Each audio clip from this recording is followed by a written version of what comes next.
Hi, it's Professor Potts.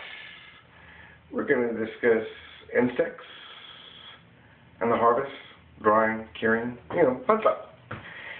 Now, some people grow indoors with hydroponics because it eliminates a lot of insects, because soil has insects in it, definitely. Some insects like to lay their eggs in it. When you're growing indoors, the main problem people have is spider mites. You do not have to go crazy and buy all these chemicals. There's an integrated pest management system that's best.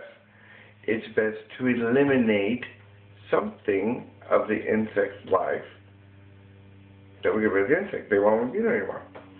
With spider mites, if you keep your temperatures down to 72 degrees, they're not going to breed. It's not going to go crazy. You can also, during vegetation, take your plants outside and hose them off.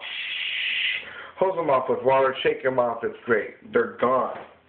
No chemicals involved. Also, most insects breathe through their skin, through the lower abdomen. By clogging that, it stops them from breathing.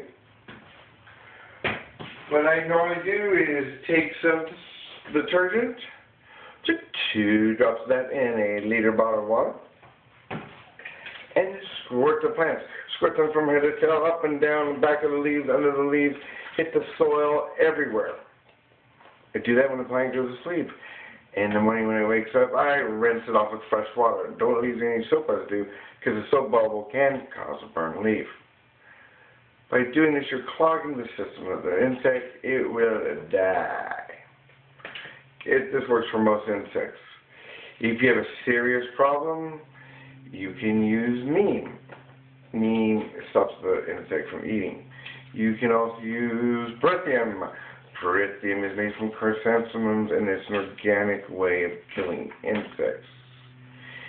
Outdoors, you have different problems. For example, if you have snails, they're terrible bugs, put out little trays of beer. They love it. The alcoholics will go right to it. You'll find them in the morning all drunk out, the little party hat on the side, throw them away, feed them to your chickens. Chickens are a good way to get rid of those insects too, and they leave fertilizer. Now, if you have earwig problem, you can get a newspaper, roll it up, wet newspaper, leave it out at night, and that wet newspaper will attract earwigs. They'll go in there. You can throw it away in the morning. If you're in the hills and you got a deer problem, you got to remember that deer can jump high or far. So, if you do fencing, you want to go tall, and then another fence, 7 feet away from that fence. So 8 feet tall, 8 feet in. Can't afford fencing. Also, deer don't like the dryer sheet. It's white, it flashes in the wind. Put it on a tree, and it stinks like humans. They stay away from that stuff.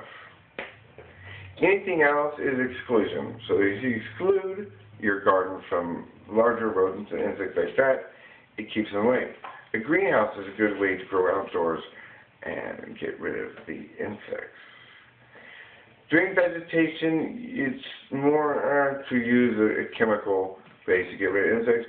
Try not to. Try to keep it organic. But during flowering, I would definitely keep it organic. Try to do it with temperature. Now, as you're growing, people like to use CO2. CO2 helps a plant grow faster.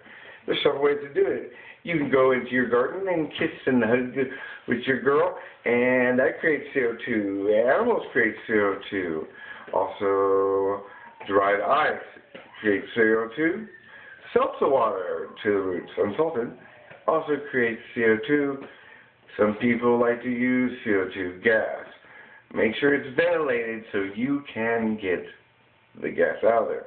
If you're in a room with this CO2, it will suck the air out of you, and it's not a good deal.